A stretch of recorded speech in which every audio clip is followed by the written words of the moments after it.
పద్దెనిమిది పడిమెట్ల పైకెక్కి గుడికేగు భక్తులకు ఎదురొచ్చే బంగారు స్వామి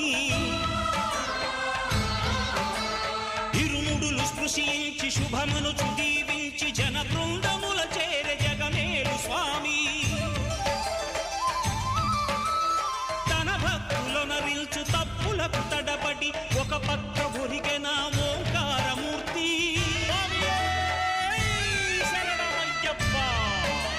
స్వాములందరూ తనకు సాయము కాగా ధీమంతుడై లేచే ఆ కన్య స్వామి